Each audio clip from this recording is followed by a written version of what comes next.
warahmatullahi wabarakatuh. Halo sahabat bisnis semuanya. Di video kali ini kami akan membahas materi mengenai segmentation targeting positioning. Segmentation targeting positioning adalah strategi yang sangat penting untuk meningkatkan efektivitas promosi dan meningkatkan kesadaran pelanggan. Di Indonesia ini, era persaingan yang semakin ketat, perusahaan harus memilih siapa yang akan menjadi pelanggan dan bagaimana menempatkan produk di benak konsumen.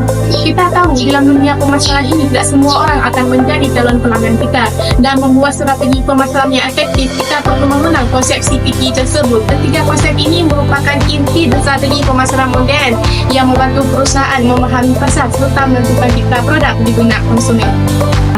Untuk membantu perusahaan memahami pasar serta menentukan citra produk di benak konsumen, segmentation targeting positioning ialah salah satu kunci sukses pemasaran modern secara efektif. Untuk pemasaran yang lebih lanjut, tonton video kami sampai habis. Terima kasih. Sebelum kita mempelajari STP, kita harus tahu dulu apa kepanjangan dari STP tersebut. Yang pertama itu segmentasi, targeting, positioning.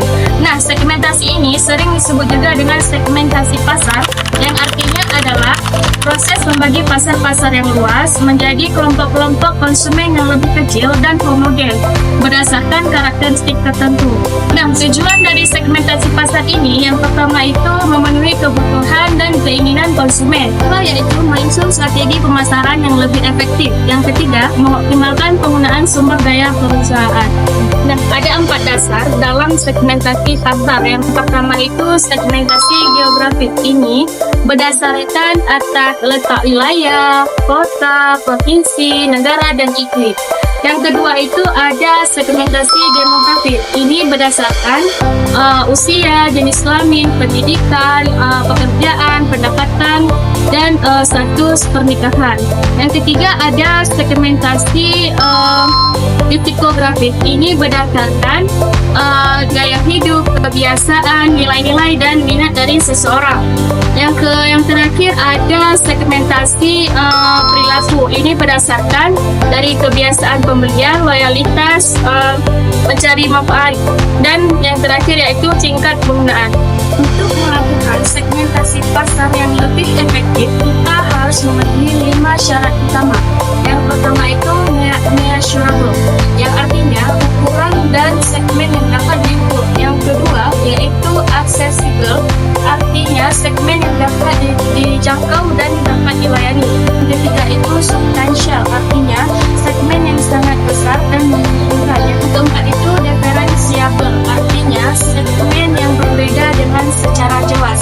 Yang kelima, yang terakhir yaitu actionable, artinya dapat ditindaklanjuti, artinya bahwa perusahaan dapat melayani segmen tersebut.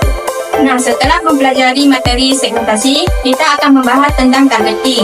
Nah, targeting merupakan proses pemilihan satu atau lebih segmen pasar yang akan dilayani secara khusus oleh perusahaan. Jadi, setelah segmentasi dilakukan, perusahaan akan memilih segmen mana yang paling sesuai dengan sumber daya dan strategi bisnisnya. Selanjutnya, strategi targeting. Ada 4 jenis strategi targeting. Yang pertama, pemasaran massal, yaitu menyasar seluruh pasar dengan satu strategi pemasaran umum. Yang kedua, pemasaran tersegmentasi, yaitu menyasar beberapa segmen dengan strategi berbeda untuk tiap segmen. Yang ketiga, pemasaran terkonsentrasi, yaitu fokus pada satu segmen yang spesifik. Yang keempat, pemasaran mikro, yaitu menyesuaikan pemasaran untuk individu atau berdasarkan lokasi tertentu. Selanjutnya, faktor pertimbangan dalam targeting. Saat memilih segmen target, perusahaan harus mempertimbangkan 3 hal. Yang pertama, ukuran dan pertumbuhan segmen. Apakah segmen tersebut cukup besar dan sudah berkembang?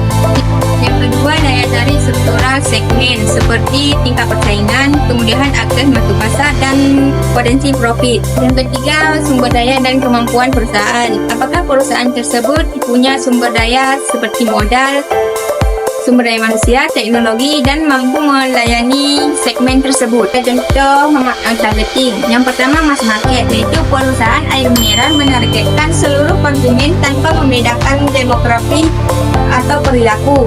Yang kedua, segmen targeting, yaitu perusahaan smartphone memvariasi varian murah untuk pelajar dan varian premium untuk profesional.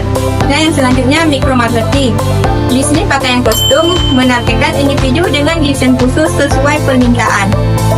Baik, setelah mempelajari targeting, di sini saya akan menjelaskan yaitu positioning. Positioning adalah upaya menempatkan produk di benak konsumen agar memiliki keunikan dan keunggulan dibandingkan pesaing. Tujuannya agar konsumen memiliki persepsi yang jelas, kuat, dan positif terhadap produk tersebut dibandingkan produk lain di pasar. Tentunya strategi positioning yang pertama berbasis manfaat, yaitu menonjolkan manfaat utama produk seperti pasta gigi untuk gigi sensitif. Yang kedua berbasis harga dan kualitas, yaitu menawarkan harga murah dan kualitas premium. Yang terakhir berbasis pengguna, yaitu menargetkan kelompok pengguna tertentu seperti produk bayi. Yang terakhir peta persepsi. Peta persepsi adalah alat visual yang digunakan dalam pemasaran untuk menggambarkan persepsi terhadap suatu produk atau merek dibandingkan dengan pesaingnya. Contoh penerapan STP di perusahaan-perusahaan besar yaitu seperti kita lihat di perusahaan McD membagi pasar berdasarkan letak geografis, misalkan menyiapkan menu khas di setiap negaranya. Yang kedua dari segi demografis, McD menyiapkan paket makanan untuk anak-anak, remaja, dewasa, dan paket keluarga itu yang berbeda. Dan dari segi psikografis, McD juga lebih kepada gaya hidup lebih praktis, dan dari segi perilaku yaitu kebiasaan orang makan di luar dan makanan cepat saji. Ini juga menargetkan yaitu anak-anak dengan paket Happy Meal dengan mainan. Ada juga remaja dan dewasa yaitu menu ekonomis dan bisa jadi tempat olahraga. Dan ini kan juga ada keluarga di McD disediakan paket keluarga dengan area bermain anak-anak. Yang terakhir ada konsumen lokal juga di tiap negara dengan menu khas sesuai lokal, misalkan nasi uduk McD di Indonesia dan nasi lemak burger di Malaysia. McD juga memposisikan diri sebagai restoran cepat saji, ramah keluarga, dan menawarkan makanan yang lezat, cepat, dan nyaman, serta selalu menyesuaikan menu dengan preferensi lokal di setiap negaranya. Nah, contoh lainnya seperti sepeda motor yang Vision. Yang pertama segmentasi. Segmentasi yaitu geografis.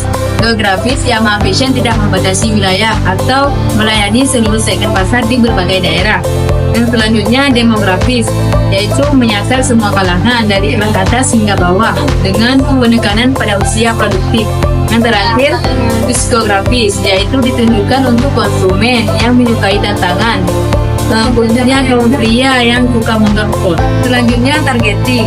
Targeting yaitu Yamaha Vision menargetkan pria muda atau dewasa yang menginginkan motorsport tangguh dengan performa tinggi, tampilan sport dan teknologi modern. Nah, yang terakhir positioning, yaitu Yamaha Vision diposisikan sebagai motorsport tangguh, modern, dan cocok untuk perjalanan jauh dengan keunggulan teknologi dan desain sport yang membedakan dari pesaing lainnya. Nah, kalian semua udah tahu kan apa itu STP dan bagaimana penerapannya. Maka dari kesimpulan penelitian dapat disimpulkan, STP adalah fondasi penting dalam pemasaran modern. Dengan segmentasi, perusahaan dapat memahami pasar secara lebih detail. Nah, melalui targeting, perusahaan dapat fokus pada segmentasi yang paling potensial. Nah, namun dengan positioning, perusahaan dapat menanamkan citra dan keunggulan pada konsumen, sehingga meningkatkan daya saing dan peluang sukses dalam pemasaran.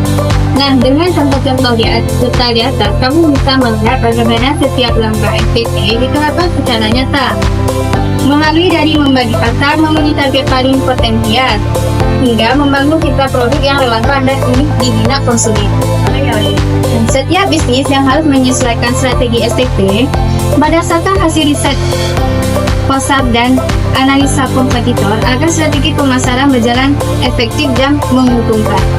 Setelah menyimak dari pembahasan strategi CTP berikut, bagaimana dengan produk kamu? Apakah sudah menerapkan CTP untuk meningkatkan strategi pemasaran yang efektif dan menguntungkan? Kita perlu pelajari lebih dalam tentang strategi CTP berikut. Terima kasih telah menonton video kami. Cukup sekian pembahasan kami. Wabillahi taufiq wal hidayah. Wassalamualaikum warahmatullahi wabarakatuh.